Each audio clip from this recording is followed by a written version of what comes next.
सहनाववतु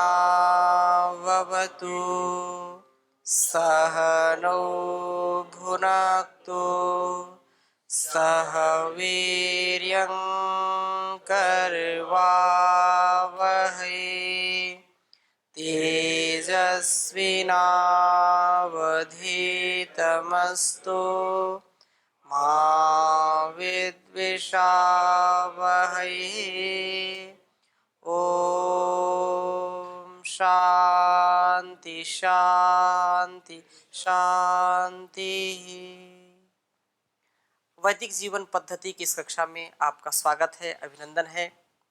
ईश्वर स्तुति, प्रार्थना, उपासना जो हम सबका संबल है, हमारी आंतरिक स्थिति परिस्थिति को प्रगति की ओर ले जाने वाली है। संपूर्ण उत्थान के लिए, पूर्ण दिव्यता के लिए उस ईश्वर की हम स्तुति करते हैं, उसकी प्रार्थना करते हैं, उसकी उपासना करते हैं। तो देव यज्ञ के इस क्रम में अर्थात जो ईश्वर स्तुति प्रार्थना उपासना है, उसके 3 मंत्रों की तो व्याख्या पूरी कर दी थी। चौथा मंत्र चल रहा था जिसमें उस परमात्मा के विषय में कहा कि वह सब चर अचर, प्राणी वाले अप्राणी वाले सारे संसार का रचयिता है और वह सबका चलाने वाला है। वह द्विपाय और जो चौपाय हैं सबका रक्षक है। तो यह प्राणतो निमिषतो महित्वैकैद्राजा जगतो बभूव या ईशे अस्य द्विपदश्चतुष्पदः कस्मै देवाय हविषा विधेम। हम उस परमात्मा की विशेष भक्ति, स्तुति, प्रार्थना, उपासना किया करें। तो महित्वा एक इत राजा जगतो बभूवा, यहाँ तक हमने चर्चा की थी। आज अगले बिंदु की चर्चा करते हैं। या ईशे अस्य द्विपदश्चतुष्पदः, इसको थोड़ा सा ध्यान देंगे। कहा कि चाहे प्राणी मनुष्य योनि में रहे, चाहे किसी भी कीट पतंग पशु पक्षी की योनि में हो, सर्वत्र उसी एक प्रभु का शासन देखने को मिलता है। कोई योनि उसके शासन से बाहर नहीं जा सकती है। अतः यह भी विचार मत करना कि इस मनुष्य योनि में तो पशु ही अच्छे हैं, पक्षी अच्छे हैं। सहस्रों जन्मों में घूमता हुआ भी उस प्रभु के शासन से वो बाहर नहीं जा सकता है। ये कभी कभी किसी के मन में आने लगता है कि हमसे अच्छा तो ये पशु पक्षी हैं। क्यों? क्योंकि ये कहा कि कर्म प्रधान विश्व रचि राखा, जो जस करहि सो तस फल चाखा। लेकिन पशु पक्षियों पर ये नियम लागू नहीं है। तो कई लोग ऐसे बोलते हैं कि इससे अच्छा तो भोग योनि है, बस भोगते रहो। कोई शेर बन जाए, कोई सियार बन जाए, कोई भेड़ बकरी बन जाए, कोई गाय बन जाए, या कुछ ऐसी कल्पना करते काश मैं पक्षी होता, आकाश में उड़ता रहता, किसी भी देश में जाओ, कहीं भी जाओ, कहीं किसी पेड़ पर बैठो, कोई रोक टोक नहीं। फिर कहीं जो जो तैर नहीं पाते, अरे मैं ऐसी कोई जो है पक्षी या ऐसी कोई जलीय जो है प्राणी में बन जाता तो पूरे समुद्र में मैं सैर करता, घूमता, या बड़े से तालाब में घूमता। ऐसे लोग कल्पना करने लगते हैं कि मैं ऐसा होता, मैं ऐसा होता, ये जीवन बहुत अच्छा है। वहां भी परमात्मा का ही विधान काम करता है, परमात्मा की आज्ञा वहां भी लागू है। तो मनुष्य का जीवन तो सर्वश्रेष्ठ श्रेष्ठतम जीवन ये मिला है। हजारों लाखों करोड़ों जन्म लेने पर और ना जाने लाखों योनियों के बाद ये जीवन मिलता है। तो चाहे कैसी भी योनि हो, तात्पर्य यहाँ पर यह है कि उस परमात्मा की आज्ञा में सभी हैं। उसकी आज्ञा का कोई भी उल्लंघन नहीं कर सकता है। इसलिए ये हम कभी ना माने कि वो तो बिल्कुल स्वतंत्र है। वो भी भोग रहे हैं और हम भी अपना कर्म भी कर रहे हैं, भोग भी भोग रहे हैं, अपवर्ग भी कर रहे हैं और भोग भी भोग रहे हैं, श्रेय पथ पर भी हैं और प्रेम से युक्त हैं। अर्थात लौकिक सांसारिक सुखों का भोग करें, लेकिन यदि हम ईश्वर की जो प्रार्थना उपासना है उसको मूल में रखेंगे तो हम भटकेंगे नहीं, वो हमारे श्रेय के लिए होगी। यह तो अभ्युदय निश्रेयस सिद्धि ही सधर्म, ये जो बात कही है, इसलिए इस पर हमको ध्यान देना चाहिए कि ये मानव का जीवन बड़ा दुर्लभ है और वह परमात्मा सब कुछ हमको देने वाला है, वो चाहे 2 पैर वाले हों चाहे 4 पैर वाले हों। अब जो है ये सांसारी जो सारी योनियां हैं संसार में, प्रभु ने जीव के कल्याण के लिए रची हैं। इन योनियों में यात्रा करने में तू घबराना मत, ये योनियां तेरे कर्मों के संशोधन के लिए हैं। जिस प्रकार जल या जो है अलग अलग पशु पक्षी आदि होते हैं, जैसे जल में मछली बना दिया और कछुआ बना दिया, तो ये क्या करते हैं, जल का शोधन करते हैं। बाहर सुअर है, कौवे हैं, कुत्ते हैं, बिल्ली हैं, ये क्या करते हैं, ये जो है स्थल की सुरक्षा रखते हैं, उसकी साफ सफाई का ध्यान रखते हैं। तो जो भी संसार में योनियां हैं, जो भी पक्षी के रूप में, पशु के रूप में जो जन्म हम लेते हैं, वो भी हमारे शोधन के लिए हैं, हमारे द्वारा किए गए कर्मों का शोधन है वो, इसका प्रबोधन ईश्वर करता है। और इस प्रबोधन को, इस उपदेश को जिसने आत्मसात कर लिया, उस आत्मसात किए हुए उपदेश से व्यक्ति कभी भी पतित नहीं होता है, वो सदा उत्थान को प्राप्त होता है। इसलिए हमको बार बार इस पर चिंतन करना चाहिए। भिन्न भिन्न मार्ग बताए जाते हैं, वे मार्ग जो है सीधा ईश्वर की ओर जाते हैं, वो मोक्ष की ओर जाते हैं। भले ही कितने सैकड़ों जन्म ले लें, हजारों जन्म ले लें, करोड़ों जन्म, लाखों जन्म, करोड़ों ले लें, तो भी अंत में वही पहुंचना है, वही हमारा गंतव्य है, और कोई गंतव्य हो नहीं सकता है। भूल भटक करके वही जाएंगे। हम प्रार्थना करते हैं ना, हम दीन दुखी निबलो विकलो के सेवक बन संताप हरें, जो हैं अटके भूले भटके उनको तारे खुद तर जावें, वह शक्ति हमें दो दया निधे, कर्तव्य मार्ग पर डट जावें, पर सेवा पर उपकार में हम निज जीवन सफल बना जावें। तो जो कुछ भी संसार में मिलता है वो हमारे जीवन सफल करने के लिए है। अब इन परिस्थितियों में, इन स्थितियों में हमको पूरे विवेक के साथ, पूरे समर्पण के साथ यदि हम आगे बढ़ते हैं तो निश्चित रूप से ये हमको उत्थान की ओर ले जाएंगे। और जीवात्मा के कर्मों की शुद्धि के लिए सारा संसार रचा हुआ उस ईश्वर ने। और अथचा आगे कहा कि यदि द्विपदः मनुष्य की योनि में कुछ न किया तो चतुष्पदः पशु आदि की योनि में जाना होगा। ये कहा ना कि या ईशे अस्य द्विपदस् चतुष्पदः।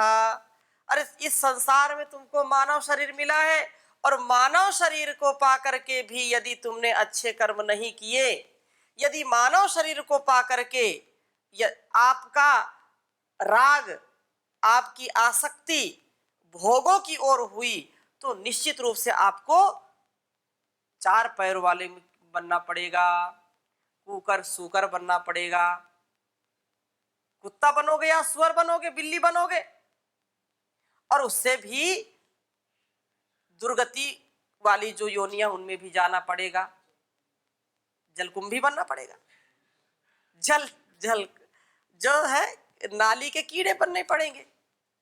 इसलिए हमको ये मानव शरीर मिला है तो इसको आनंद से जिए, संसार में आनंद पूर्वक जिए। ये मिट्टी का शरीर है, लेकिन इसमें अहंकार नहीं करना, सदकर्म करना, सद्व्यवहार करना, संसार को दिव्यता से भरना। इसीलिए संसार में हमको भेजा परमात्मा ने। अतः यदि द्विपार, ये जो मोक्ष का मार्ग इस शरीर से मिलता है, अर्थात ये साधन है। साधन आपका अच्छा है तो आप मोक्ष तक पहुंच जाएंगे। और साधन आपको मिलने पर भी आपने नहीं चलाया, भाई जाना है दिल्ली या कहीं हजारों किलोमीटर की यात्रा करनी है और आप वहीं पर चला करके वहीं गोल गोल घूमते रहे, वाहन कितना अच्छा मिले तो कभी मंजिल मिलेगी क्या? नहीं मिलेगी। इसलिए संसार में आए हैं तो मंजिल को देखिए, लक्ष्य को देखिए। आपका लक्ष्य क्या है? आपका जन्म क्यों हुआ है? आप इस संसार में क्यों आए हैं? साधन जब मिला है तो लंबी छलांग लगाइए। सोचना है तो कुछ ऊपर सोचो, छोटी छोटी बातों में सोच करके दुखी होना, दुखी करना। बड़ा सोचिए, बड़ा करिए। परम पूज्य स्वामी जी महाराज, परम पूज्य आचार्य श्री का जीवन इस बात को द्योतित करता है कि व्यक्ति की ऊंची, मतलब ऊंची सोच, कड़ी मेहनत, हाँ, अखंड प्रचंड पुरुषार्थ, विकल्प रहित संकल्प, ये परमात्मा हमको सिखाता है। अतः कोई और उपाय है ही नहीं, तू अनिच्छा से भी उसी प्रभु की शरण में जावेगा। जब कि तू चारों ओर से विवश तो समर्पण कर दे, और निश्चित रूप से समर्पण से ही हमको सब कुछ मिलेगा। यदि हम उस परमात्मा के प्रति समर्पित नहीं होते हैं, द्विपैर और जो चार पैर वाले में अंतर नहीं समझते हैं, तो भाई मनुष्य में और पशु में अंतर क्या है? किसी ने पूछा कि द्विपैर में और चार पैर में क्या अंतर है? भाई चार पैर वाले तो और अच्छे हैं, दो पैर तो गिर भी जाएगा, चार पैर वाले तो खड़े खड़े सो जाते हैं, घोड़ा तीन पैर के बल खड़ा होकर के सोता रहता है। उसको कभी किसी ने बैठा देखा क्या? ना। वो कभी बाई चांस कभी देखा हो बैठा, लेकिन वो कभी बैठता नहीं, वो सो जाएगा। एक पैर खड़ा करके तीन पैर के बल वो सो जाएगा। मनुष्य जरा सो के दिखाए, नहीं सो पाएगा। तो क्या कहा कि मनुष्य में और पशु में अंतर क्या है? पशु पक्षी में क्या अंतर है? तो आहार निद्रा भयमैथुनंचा सामान्य में तत् पशुभिर्नराणाम धर्मो हि तेषाम अधिको विशेषो धर्मेण हीनाः पशुभिः समाना। यदि मनुष्य का जीवन पा करके केवल इन्हीं चीजों में लगे रहे तब तो मामला गड़बड़। समझ लेनी चाहिए इस बात को। कहा कि मैंने कई बार इस श्लोक को बताया है तो केवल आपको संकेत यहां करूंगा, पूरा श्लोक नहीं लिखाऊंगा। आहार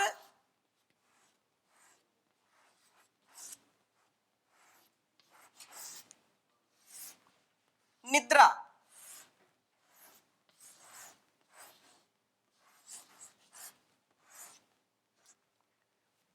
भय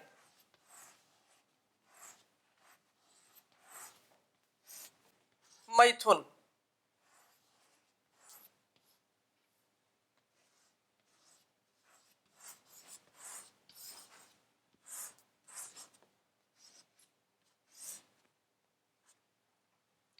आहार निद्रा भय मैथुन, ये चार चीजें हैं जो हमको पशु पक्षियों से भिन्न करती हैं।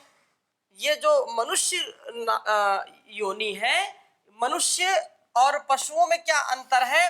तो ये एक बात कही, वो धर्म है। मनुष्य और पशु सब में पाई जाती है, तो यहाँ पर इनमें डिफरेंट क्या है, अलग क्या है, भिन्नता क्या है? तो धर्म, जो धर्म है, जो कर्तव्य है, जो हमारा स्वधर्म स्वकर्म है, उसके कारण पशुओं से, पक्षियों से मनुष्य का जीवन अलग है। तो ये बात कही कि या ईशे अस्य द्विपदस चतुष्पदः, यद्यपि वो दो पैर वाले और चार पैर वालों का भी कर्ता धर्ता हरता है, और दो पैर का जीवन मिलकर के भी, अर्थात मनुष्य का जीवन पाकर के भी, यदि हमने इसको अपने उस परमात्मा के द्वारा बताए गए आदेश निर्देश उपदेश का पालन नहीं करेंगे तो चार पैर के जो है पशु की योनि में जाना पड़ेगा। वहां पर हमारा कोई अस्तित्व विशेष नहीं रहेगा। तो जैसे पशु हैं और अंतर क्या है? आहार। आहार मनुष्य भी लेता है, पशु पक्षी भी आहार उनको भी चाहिए, खाने पीने की वस्तुएं पेट पालने के लिए चाहिए कि नहीं चाहिए? पापी पेट का सवाल है, लोग बोलते हैं। और निद्रा, पशु पक्षी भी सोते हैं और मनुष्य भी सोता है। भय, उनको भी डर लगता है, इनको भी डर लगता है। मैथुन, संतानोत्पत्ति वो भी करते हैं, मनुष्य भी करता है। कोई अंतर है क्या? कोई अंतर नहीं है। और पतन ज्यादा है। जैसे कहा ना कि यह जो है, यह प्राण तो निमिषतो महित्वे किद्राजा जगतो बभुआ, वह परमात्मा का सब जगह नियम चलता है, चाहे जड़ हो चाहे चेतन हो। लेकिन इस चेतन ने तो बड़ी फजीयत कर दी। इस चेतन ने क्या किया कि जो परमात्मा का नियम है उसका भी उल्लंघन किया, इसीलिए कोरोना हुआ। आज कोरोना फैल गया चारों ओर। क्यों? क्योंकि ईश्वर की जो व्यवस्था है कि आहार के रूप में क्या लेना क्या नहीं लेना, शेर, बकरी, गाय, ऊंट, घोड़े जो भी है, जिनको जो आहार बताया है उसका वो कभी उल्लंघन नहीं करते। लेकिन मनुष्य सब चट कर जाता है, तो आहार का उल्लंघन किया, यहां भी फेल है, पशु से भी नीचे है। और निद्रा, सोना सब चाहते हैं, लेकिन सोने के लिए भी क्या है, इसकी कोई सुनिश्चित स्थिति नहीं है। मनुष्य जब चाहे तब सो जाता है, लेकिन पशु पक्षी को एक सुनिश्चित है कि वो इतना ही सोएंगे, बस इसके अलावा वो सोते नहीं है। इसको बस अगर सो गया तो भी खाया पिया सोया, खाया पिया सोया। तो ये जितना नींद चाहिए उतना वो लेता नहीं है, या तो खूब जगता ही रहेगा या तो सोता ही रहेगा। भय, जिन चीजों से भय होना चाहिए उनसे नहीं होता है मनुष्य को, और जिनसे नहीं होना चाहिए उनसे होगा। भूत प्रेत से भय होगा, ईमानदारी से, विद्या से, ज्ञान से भय होता है। लेकिन जिनसे भय होना चाहिए, काम, क्रोध, ईर्ष्या, लोभ और अधर्म से, अन्याय से, अनाचार, दुराचार, भ्रष्टाचार से भय होना चाहिए, उसको ये दिन रात खूब करता है। ऐसे ही जो पशु पक्षी हैं वो तो अपने जीवन के लिए, चींटी को भी डर लगता है, यदि पानी की ओर जाती है, आग की ओर जाती तो भी वो बचती है उससे। मैथुन, मैथुन की स्थिति में भी जो संतानोत्पत्ति, जो प्रजा की उत्पत्ति का विषय है, तो इसका कोई नियंत्रण ही नहीं है। पशु पक्षियों का एक समय होता है, एक काल होता है, उस काल का कभी भी वो अतिक्रमण नहीं करते। लेकिन ये सालों साल, इसका कोई काल नहीं है, कोई काल नहीं है। असंयमित जीवन इसका है मनुष्य का, तो कैसे काम चलेगा? इसलिए हमको जागरूक होने की आवश्यकता है। हमारा क्या स्वकर्तव्य है, स्वधर्म है। यदि हमने धर्म को नहीं समझा, हमने अपने स्वकर्तव्य को नहीं समझा, हमारा कर्तव्य क्या है, धर्म क्या है, इस नेचर के प्रति हमारी ड्यूटी क्या है, हमारा परस्पर क्या स्वधर्म स्वकर्तव्य क्या है, यदि इसका ज्ञान नहीं हुआ तो पशुओं में और हम में कोई अंतर नहीं होगा।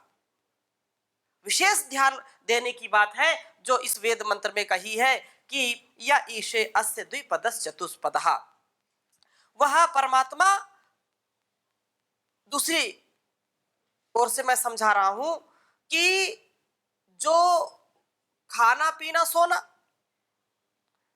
धर्म, अर्थ, काम और मोक्ष, द्विपदस् चतुष्पदः, मनुष्य के लिए सारा संसार बनाया रचा है, और मनुष्य के जीवन में ही दो जो भोग और अपवर्ग के लिए बनाया है। लेकिन चारों की सिद्धि, धर्म, अर्थ, काम, मोक्ष की सिद्धि कहां हो सकती है? मनुष्य जीवन में हो सकती है, और कहीं कोई सिद्धि मिलने वाली नहीं है। इसलिए ये बात कही। और कस्मै देवाय हविषा विधेम, आनंद रूप भगवान के लिए सकल उत्तम सामग्री जो तेरे पास हो उसको अर्पित कर दे। जब सामग्री को जो है, सब सामग्री को अब हवि बना ले और उस ब्रह्म के उद्देश्य से निरपेक्ष होकर के उसको त्याग दे, अर्थात मेरा, मुझ में कुछ नहीं, सब कुछ तेरा ही है। तो हम अपने आप को जागरूक करें। कस्मै देवाय हविषा विधेम, हम उस परमात्मा की विशेष भक्ति करें, अपने सद्गुणों से, सदकर्मों से, सदविवेक से। जो कुछ भी हमारे अंदर है वो अब तुझको समर्पित है। गीता में कहा, ब्रह्माग्ना वा परे यज्ञम यज्ञेन वोप जिह्वति जुह्वति, अर्थात अब मेरा कुछ नहीं है, उसकी हवि चढ़ा दे।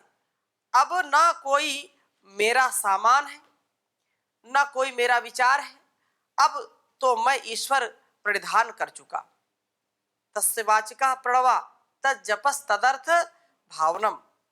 तो यह भावना बना करके ईश्वर के प्रति सजग और सावधान होकर के अपने जीवन को समर्पित करना चाहिए।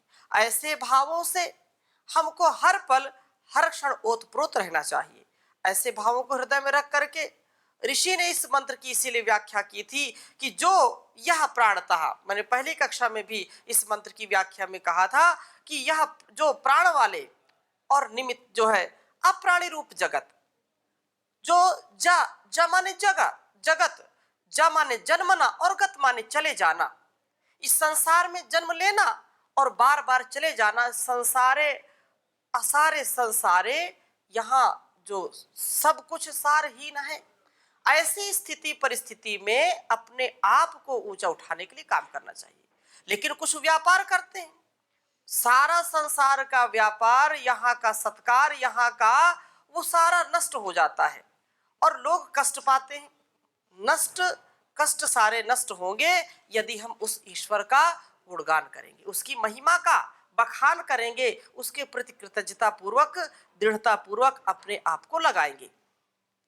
तो अपने अनंत महिमा से एक ही राजा जो विराजमान है, जो इस मनुष्य आदि और गौ आदि प्राणियों की रचना करता है, हम उस कस्मई अर्थात सुख स्वरूप सकल ऐश्वर्य के देने हारे परमात्मा की उपासना अर्थात अपनी सकल उत्तम सामग्री को उसकी आज्ञा पालन में समर्पित करें, अर्थात उसकी विशेष भक्ति किया करें, विशेष भक्ति किया करें, जिससे हमारा जो जीवन है वो सफल होगा। यही वेदों का उपदेश है। और इस वेदों के उपदेश, इस संदेश को हम जब अपने वाणी व्यवहार में, अपने परिवार में, अपने संसार में इसको अप्लाई करेंगे तो ही इसका लाभ मिलेगा, और कोई सुख का उपाय नहीं है। आज पूरा संसार वेदों की ओर लौट रहा है, क्यों नहीं लौटेगा? तो उसका खामियाजा, उसका दुष्परिणाम उसको भोगना ही पड़ेगा निश्चित रूप से। और कोई यह मत पंथ संप्रदाय जो अलग अलग अपने ग्रंथों को रच करके अपनी अपनी चाल चलते हैं, वो थोड़ा सा ही आंशिक ज्ञान है। पूरा ज्ञान तो संपूर्णता का, सारी विद्याओं का यह जो स्रोत है वो क्या है? वेद है। इसलिए वेद मंत्र को हम आत्मसात करें, वेद मंत्र अपने बच्चों को समझाएं, पढ़ाएं, उनको वेद मंत्र उच्चारण कराएं, जिससे उनकी वाणी शुद्ध हो। तो ज्ञान का मार्ग अपना करके ही इस जीवन को जिया जा सकता है। ज्ञान का सागर चार वेद, यह वाणी है भगवान की, इसी से मिलती सब सामग्री जीवन के कल्याण की। सब सच्ची विद्याएं जग में प्रकट वेद से होती हैं, यहीं से जाकर सब नदियां पृथ्वी का आंगन धोती हैं। उसी को जीवन सार मिला जिसने इसकी पहचान की, ज्ञान का सागर चार वेद, यह वाणी है भगवान की। सृष्टि एक अदालत है और न्यायाधीश विधाता है, यहीं पे ही हर प्राणी अपने कर्मों का फल पाता है। वेद के अंदर सब रचना है विधि के अमर विधान की, ज्ञान का सागर चार वेद, यह वाणी है भगवान की। वेद का पढ़ना और पढ़ाना परम धर्म कहलाता है, सुनना और सुनाना भी कर्तव्य बताया जाता है।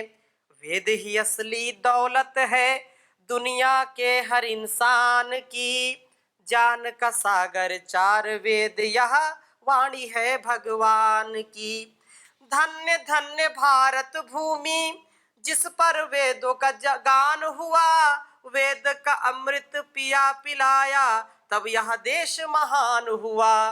पथिक पुण्य भूमि है यह तो ऋषियों की संतान की। ज्ञान का सागर चार वेद, यह वाणी है भगवान की। इसी से मिलती सब सामग्री जीवन के कल्याण की। इसी से मिलती सब सामग्री जीवन के कल्याण की।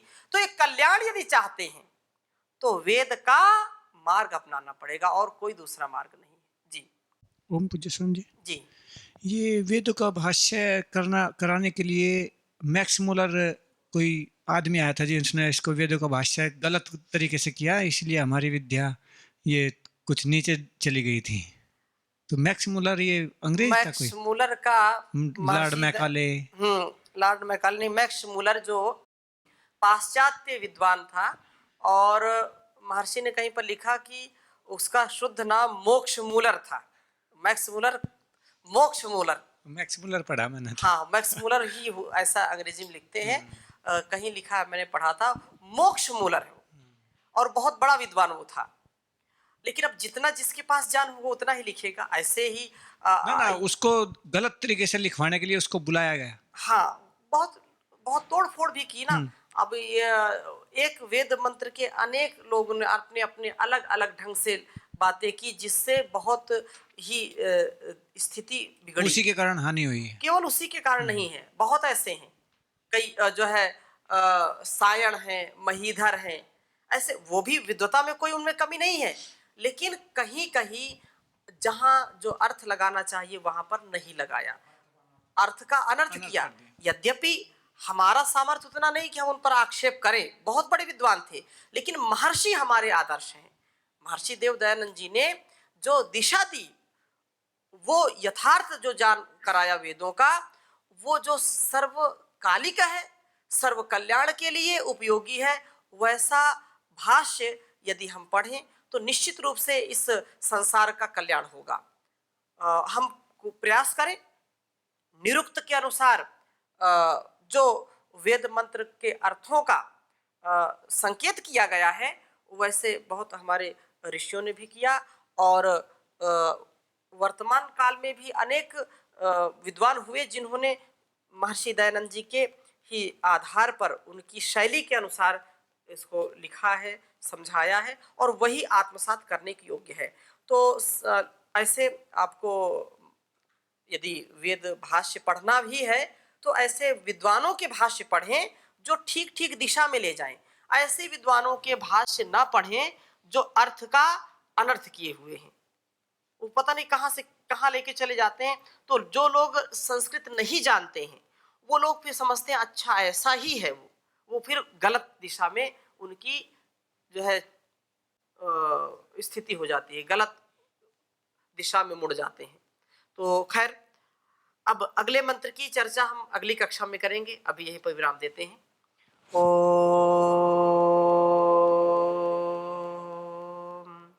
शांति शांति शांति।